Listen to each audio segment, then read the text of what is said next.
Okay, on now. Right.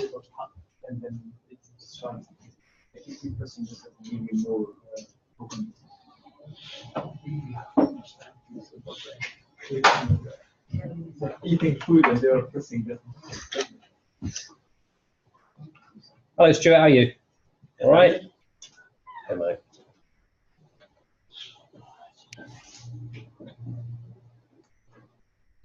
Okay. Okay. Today's chapter, by the way, you've got joined by Paul today. He's in there. You can hear us. Say hello to Paul. Hello, Paul. I'm going to say hello, Paul. Hello, Paul. That's not fair. Paul? If you hear that, Paul, you say it's not fair. Paul's in the chat window. Paul, you can use this, okay? You've got questions. Paul's at work tonight. He's got. Everyone says it's not fair.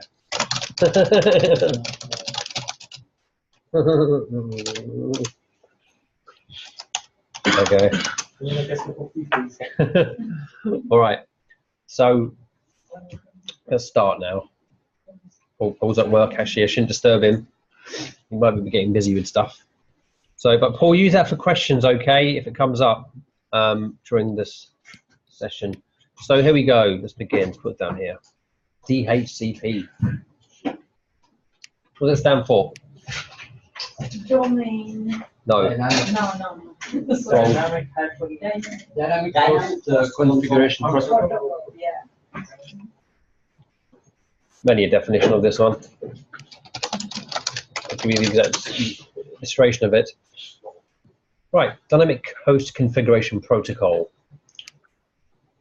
Okay, so what it essentially means is the way we get a server to allocate an IP address to a computer from a range of numbers configured from a given network. Imagine you've got a network and you've got like a router and a switch. And off that switch is a local area network with a network range on it. Okay, you can configure those devices, yeah, to allocate whenever a PC joins that network or any device joins a network to automatically give it an IP address. This is obviously much more simpler than you doing it with a pencil and a piece of paper, working out Cisco's algorithms. You can see a big efficiency saving in that alone, right? So that's kind of one of the many reasons why it's beneficial. There's a couple of things to consider also here. DHCP in the context of IP addresses. Don't forget, also websites are IP addresses. Okay, and we use them every day. So any website has an IP address. However, we don't call a website by an IP address, do we? We call it by a name. And that name is something which is translated into an IP address. Okay? There's a different device that allocates IP addresses, and a different device translates known names into IP addresses. Okay? So we're going to encounter those two things today. That device that allocates IP addresses using DHCP is a DHCP server, and that device which translates domain names into IP addresses into well-known domain names and has that kind of database of information is called a DNS server. Yeah, you've heard the word DNS perhaps before. You might have even configured DNS before on a local machine. So let's begin now. I think my question from Paul here. Whoops. All is good. Okay, great. So let's now commence that.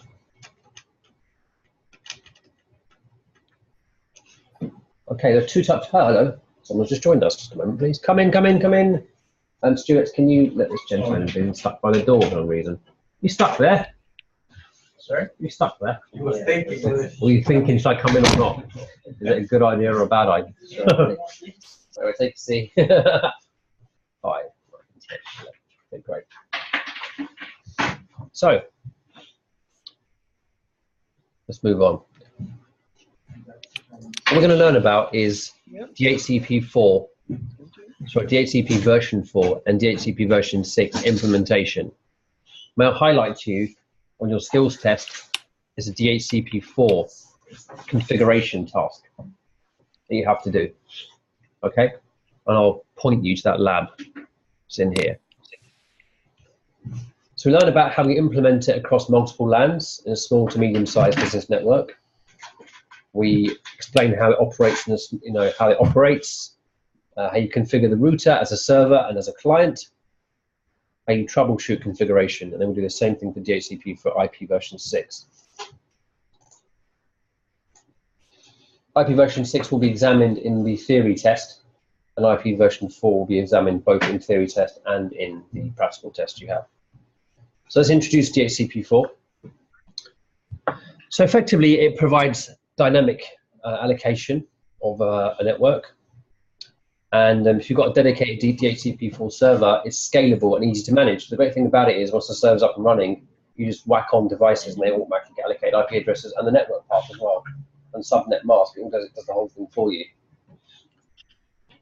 So Cisco's routers can be configured to provide these services in a small network. There's an example. I'm going to switch out though for another example in a minute, which is a bit more, should we say, theatrical shortly. So DHCP client. I need the services of a DHCP server for IP addressing and other information. And over here, I can provide you an IP address and other information from the server is the response. Let's show you another approach to this. There we go, a bit of drama here. We have a bit of theatre in the class today. Now, in a very embarrassing situation, some very cringing teacher would say to students, "Oh, Hermione, you play the role of the DHCP server, and like Burvi, you can be Mr. Desktop." No, actually, that's wrong. Gender? Does it matter? We know what, in cinema we can play any role, can't we? No. So let's just do this for a bit of fun anyway. I mean, you know what? Cheer us up, isn't it? So, tell you what, I'm gonna give us some roles, yeah? So, Hermione, your DHCP server, Burvi, you're gonna be Mr. Desktop. I'm changing all the gender stuff here. And Stuart, you're going to be Mrs. Desktop, is that right? Oh, I can already read the writing now. Oh, okay. I'm Mrs. Desktop. You are Mrs. Desktop. You do have a cameo appearance a bit later on. Oh, that's like that, yeah, but I'm just breaking on general. It's the thing with cinema. So, yeah, so you've got a cameo appearance a bit later on, okay, so be ready for that. Just gear yourself up for it. Right, come on, roll it away. I'm doing the lines, yeah? Okay. Paul's watching this from home, you know that, or from work. Go. Hello, sir. Welcome to the theater. Tickets, please. Here you go. Thank you. You may take a seat in a row HC13. Got it on my way. Very good. Would you like me to register your seat? Your seat? Yeah, your seat. In right. case any friends want to find you. Sure. Right, there you go. Mr. Desktop is at H13. So that's DHCP server talking to DNS server. I'm now allocating that role to Betterglue. It's been away for a week. So you're going to be DNS server. Me? Yeah, in a minute. Yeah, just get ready. Okay. Right, go for it, Mrs. Desktop. Stuart. Hello, it's Mr. Desktop here. Come on, excellent. Yes, it is at seat H13. Very good. Mr. Desktop in trouble. Right. There you go. Now, what's going on there? Let's just explain this. Thank you for that. You did a very great job, folks, and if I can do it every week, I probably would. My friend suggested this meeting today to make your class a bit more interesting. So here you go. So what's happening here is it's like literally a cinema situation, and Mr. Desktop wants to watch the film, okay, access whatever it is. So DHCP server asks for a ticket, wants some kind of identification, and the ticket is given, and then DHCP allocates the seat, which is the IP address. Mr. Desktop gets the seat and sits down there, okay? Now, what the key thing is with the IP address allocated to Mr. Desktop wants to be found online, publicly. How does he know Mr. Desktop's okay? As is okay? Yeah, how does he know it's okay? How do you mean by okay? Well, you say he's asking for an IP address. So yes, with the IP address, the ticket is given, yeah? Oh, ticket is recognised. I recognise this. You're okay, you've got the ticket. I'll give you an IP address now. Take a seat. How does he know he's okay? Oh, it knows because it can say the ticket contains information that is relevant, right? Good question, though. So, thank you. You may take a soap route. It gives an allocation. Now, Mr. Desktop wants to be found, okay, by others, particularly Mrs. Desktop, who's working out where he is. So, DHCP say friends. So I know it said friend, yeah, that's not very nice, is it? It said friends, yeah, it's actually thinking about someone else. So there you go. So DHCP server registers the seat. So not only does it actually give the IP address to Mr. Desktop, but it also creates a registration for it, which is like a live registration. And so what's involved here is then DHCP server goes to DNS server and goes, right, I've got Mr. Desktop here, is at H13. That's the location. So can you put it on your server, please? Mr. Desktop, Stuart, then talks to DNS server, not to DHCP server. Oh no, not needed. Because the thing is, she can't say, can you get me to row H seat 13? She's not clue where he's sitting. All she knows is Mr. Desktop, his name. That's it. And the only person that's got the name now is the DNS server, ethically. Right? So basically it has a database of all names and IP addresses, right, in the cinema, all the names and seats of every single person. So then Mr. Desktop is known to be H13. So Mr. Desktop asks DNS server, is Mr. actually here? Is he existing? You know, does he exist? DNS server knows exactly where he is on seat H13, and there you go. That's assuming seat H12 and H14 are available, by the way, because if they're not, Mr. Desktop's sitting somewhere else in the cinema. Actually, Mr. Desktop should have bought 2 tickets. Sorry. Anyway. Why does the desktop want to talk to the DNS server to find where Mr. Desktop is. No, see, Oh. whether seat H13 is allocated somewhere. I think the reason why is because DNS server is the device that changes a name into an IP address. So if I say Hermione, yeah, that means nothing as an IP address, right? Yeah. But the database Bettyglue has contains Hermione and Hermione's seat address, and everyone in this room's seat address too. It's better she asks him because she does not know the seat he's sitting at. She can't say, you know, if she goes to asking this person, DHCP server, Yeah. you know, DHCP server only has an IP address entry.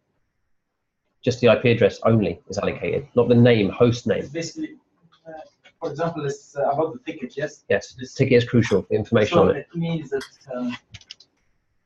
all right, I'm just, Okay, DNS server is a massive database of names and IP addresses. The DHCP server can't do that. It's not the DHCP's function to do that. Yeah, it's a domain name server's function to do that. You'll find that any kind of configuration, you need to look up domain names all the time, right? Because domain names are the way we find things. We don't find things by IP addresses, really. Okay, feel free to ask questions if it's not clear still. Paul wants to ask you a question. Paul wants to ask a question. Yeah, I think so. Oscar worthy, Oscar worthy, Oscar worthy, he says. Anyone in particular, Paul, you think was a great performance? I thought Stuart's was quite good with the voice. Excellent. Anyway, let me think about that. Right. Okay. Here we go. All good. Thank you. A round of applause, everybody. Right. So here we go. Who says you can't do role play? Let's just go class. Right. Moving on. Dhcp V4 operation.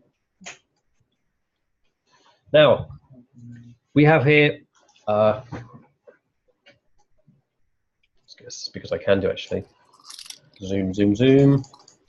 Okay, so this is what's going on here in terms of the states. There are 4-step processes. You need to learn the sequence of this, something you should put in your engineering journal. Yeah, so a 4-step process for a client to obtain a lease. That's what it's called. Like getting a seat is like we call it a lease.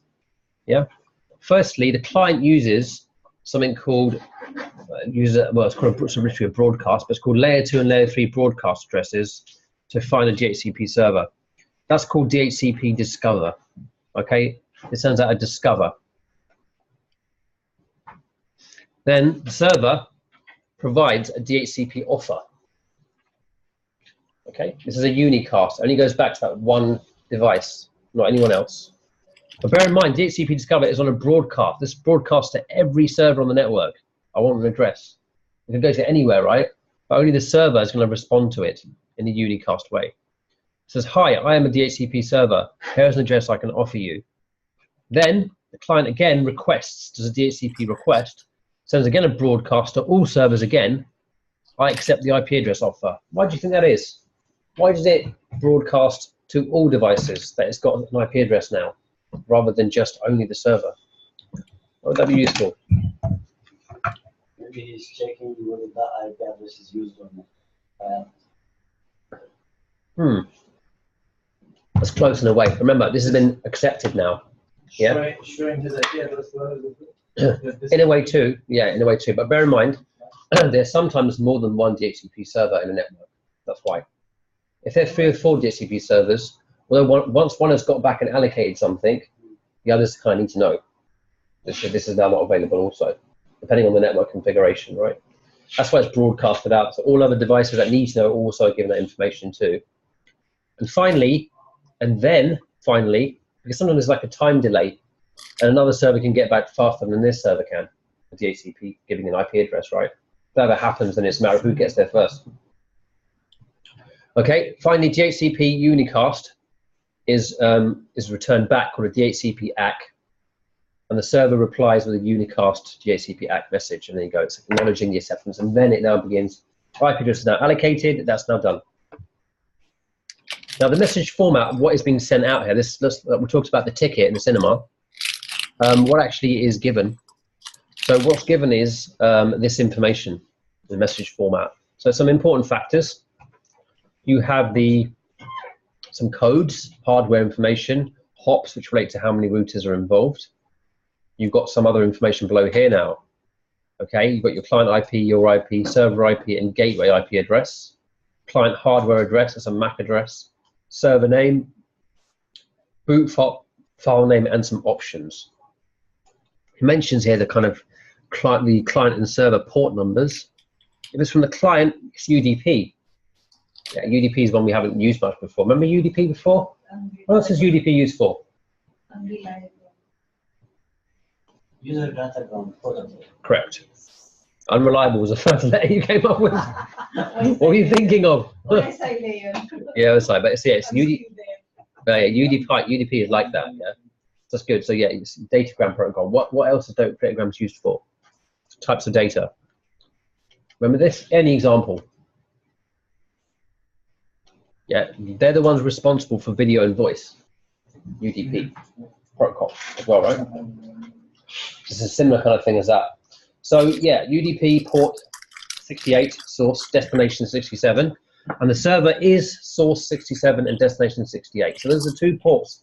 If you're running a Wireshark or looking at something, that's what the ports you're going to be looking at to examine. Yeah. Okay, now DHCP for discover and offer messages. So, okay, it's just like really showing you what's inside this message, the Ethernet frame, layer 2 and layer 3. There's all the information going over, and here's your port numbers there. On 67, the client is going to the server there, just showing you the addressing scheme being used. So as it goes over, okay, just explaining what those things are. Some of these fields, okay, are given as, in this example, the server notes the GI address field is blank.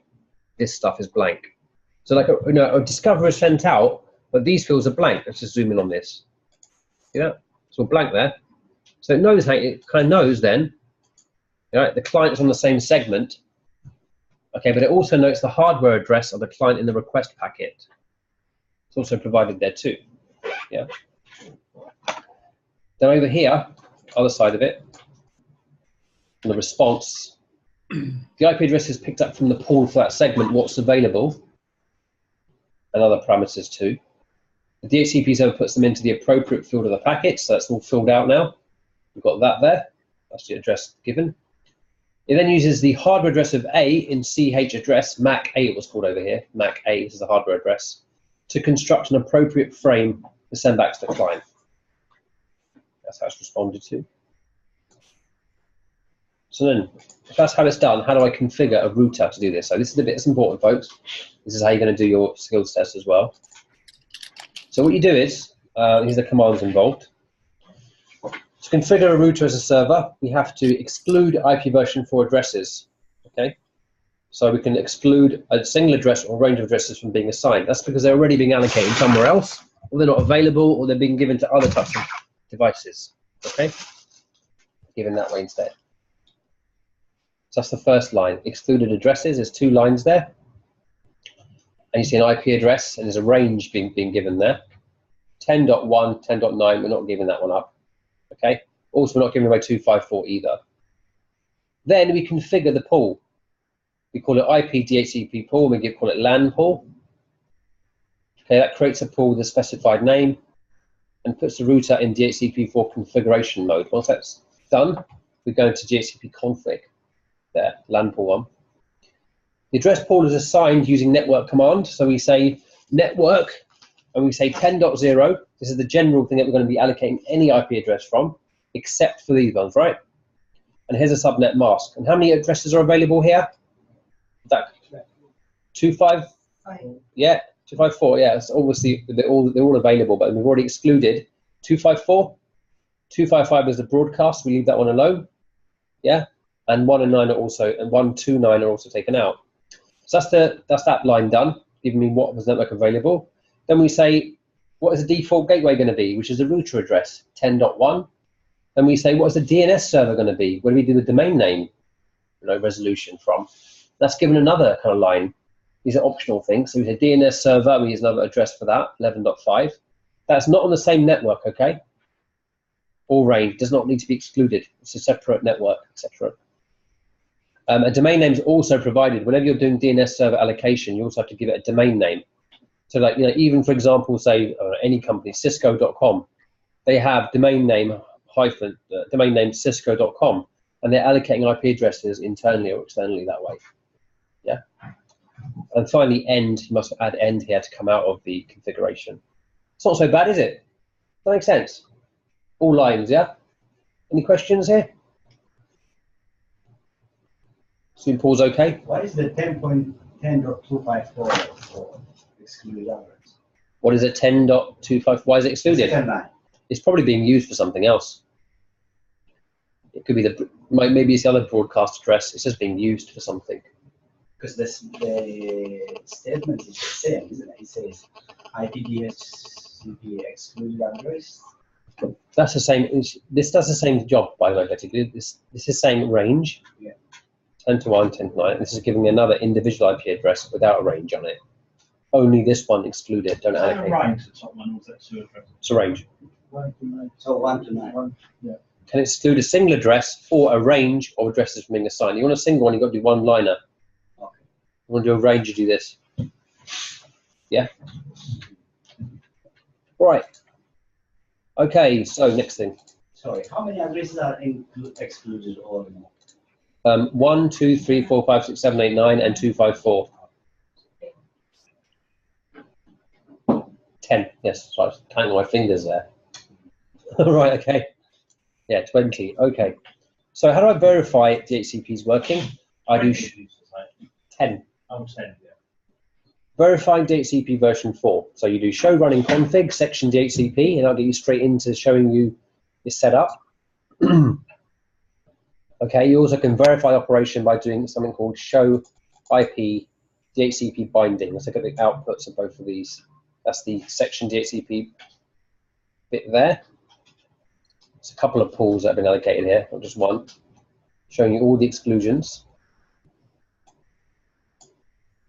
Verifying the operation, here it shows you some of the MAC addresses, other details going on, hardware address, type, when it's going to expire, the server statistics, how many bindings have there been, or how many addresses have we given, how many offers have we given or requested and discovered, etc. It's all detailed in here, so it's a bit dark. Okay, so this is we verify. There's another command. This shows you. This bit here, sorry, is the show IP DHCP server statistics. Shows you the bindings and requests and so on there. Okay, now relay. Into relay now. Right, so the discover messages are sent as broadcast messages, I explained earlier. Okay, now when a broadcast message hits a router, the router does not then broadcast that everywhere it's connected to. Okay, so what you need to do is configure a helper address so the router can act as a relay agent forwarding the message to a DHCP server. Look at this example here.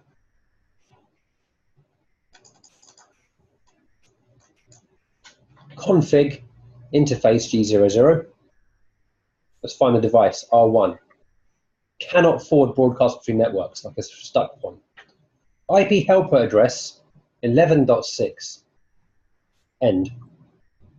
Where's the helper address 11.6? There's your server. Therefore, it will allow a relay from there to this. Okay? It's allowing a relay by that reason.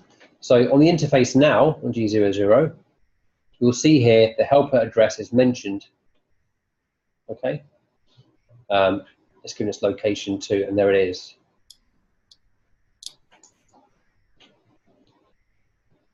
And now the router acts as a relay agent forwarding the message to the Dhcp V4 server. Bear in mind where it comes from. Notice G00 is here, okay? That top one. Here's a request coming from PC1. But the server's over here. So what's happening is, unless this is done, that'll go up there and get stuck, okay? Because it can't send a Dhcp offer further than this right now. But only when I allocate that, okay?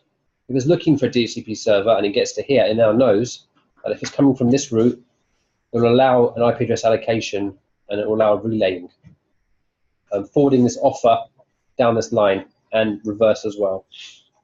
Yeah? Right, as a lab here, this is the one, 8124. Now, this is the one I want to spend most time on today. This is a lab. Lab means, you know, there'll be a tutorial accompanying this as you sort of set up from scratch. It's a bit fiddly, right? I think you guys will be all right. I want to find some support materials for you for that as well. And I'll have my lab manual to help out if you get stuck. So we'll come to that in a minute. That's an important one to do for us. So configuring on a router, DHCP, and you configure it on a switch as well. Okay, so these are two things here. Now, a router can also act as a client. Okay, small office, home office, and branch sites often have to be configured as clients. So to do this, we do the following command. Now, why do you think? What's going on here exactly, folks? What do you see? What's actually going on here? Do you think? What scenario is this showing? Quite a straightforward one given the what's this picture here. What's going on here? What do you think this is trying to do for an office? Small office, home office. What's going on here? What's the practical reason for this? Got home office, yeah? It is kind of like that. The most obvious thing is you've got a small business running from home. Is you might have more than one point of access to it. Different room maybe. And the other thing is you're going to use your home broadband setup. Yeah. So your home broadband, your ISP connection, what you can do is you can make your router. You know your broadband right now, what it does, right? Your broadband little device. When you plug into your broadband from a cable, you get an IP address, right? That happens already with your home connection. So you've got Sky or whatever. You get allocated an IP address from DHCP. So your little router box has got it all in there, does the whole lot. Yeah. But what you can do is you can whack a proper router in there as well, and you know that router can actually act as a allocating IP address for numerous clients. More than the IP address can be you kind of allocated from one central point from there, the ISP. What you can do is you can make your home into a network with a different set of IP addresses that you yourself can set up. Yeah, and you allocate a network on that basis. You've got maybe 6, 7 devices from home, just all part of a network. Okay. So to do this, I'm not sure. I mean, who's actually got one at home here? Anyone tried doing this? Because last year I had one student who had a particularly big setup at home. How about you, Hermione? Have you started doing anything with your Switch yet? No. Oh. Okay. Well, it looks nice anyway. It's currently on your table as some sort of stand or something, right? It's being used for something completely different. Okay, so use the IP address, DHCP interface configuration mode command. That will actually allow you to configure your IP address. So what you do is you do to config here. This is a router, right? Interface G01, IP address DHCP. That means set up the configuration mode. No shutdown. Then you go inside it. It's now set up and running. It's even telling you how it's allocating stuff. And you can look at a particular interface G01 here and show it. It shows you that the internet address is this, broadcast is this, and importantly, address determined by DHCP. About 5 slides to go here. Now here's a wireless router home job, right? This is the wireless home router, and this is the kind of settings you find in those sort of applications. They have things like this in there. So you configure the wireless router as a DHCP V4 client. That's what's being done there. Okay, they're often automatically set to receive this information automatically from the ISP. There's a little one here also, configuring DHCP version 4 using Cisco IS. Running on the right order. This is a configuration packet tracer. What does that one do? That's configuring on a router. That's configuring, I think, on a router too. Yeah, it is. So you know what probably the better order is? It's better to do this one first, and then the lab, I would say. Yeah. Why don't they put some of these in labs and some in packet tracers? Sure. Packet tracer allows you to monitor what you're doing, and it's usually beforehand you do it. It just allows you to see how your progress. Labs give you no information at all. It's very open-ended. It's trying to say, what would you do if you had the real kit? You know, but to make that actually happen as a real lab, and figure out what's involved in this lab, I would have to have, for all of you, a whole setup for each individual student as a lab, from doing it with physical equipment. Yeah, and that's scarce to find. So you know, you'd be much more reliably available to use any device you want and any configuration you want with Packet Tracer. What you've got to do is just either do it by hand, right, and step by step, which is quite hard actually when you first get going, or you start watching the tutorials and see how they construct stuff like this, and you get in the habit of it. Yeah. So the sequence usually is Packet Tracer then lab. For some reason it's the other way around. I don't get that. Anyway, this is a Packet Tracer activity we're doing shortly, folks. Right. I'm going to print this out for you in a minute. This is the one here, and then the lab I'm going to give you a print out for also. This is 8133.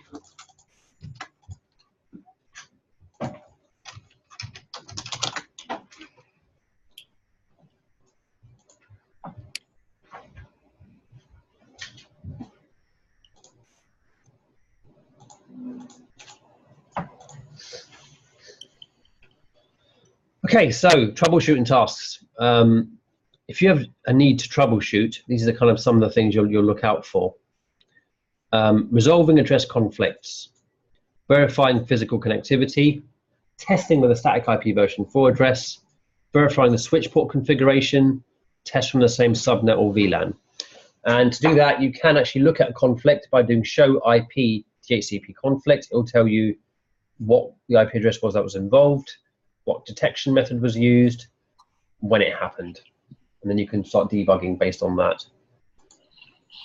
To verify the configuration of a router after you've configured it, show running config again, and you can do pipe section interface and put the interface address.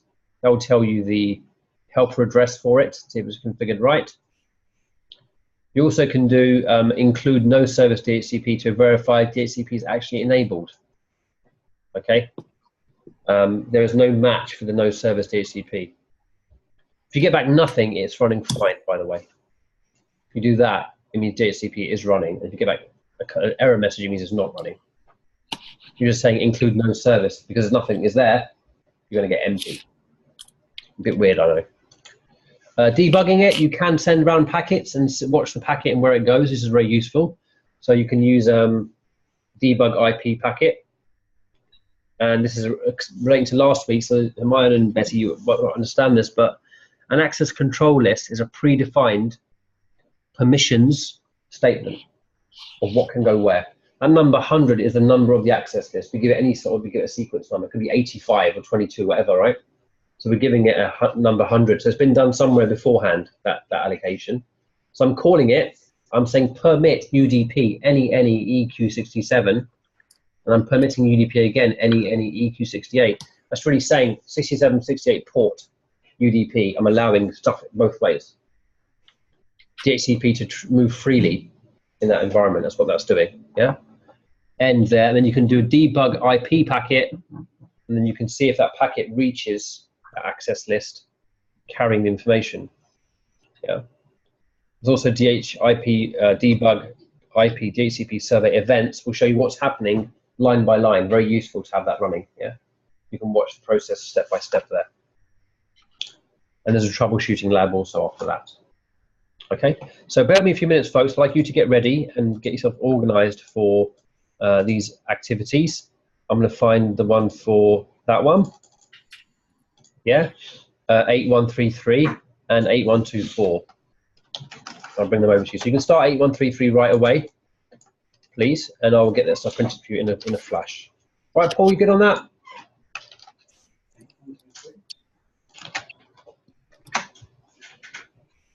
Use your work printer, Paul.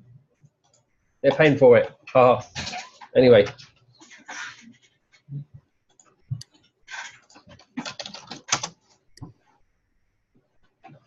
It's part 1.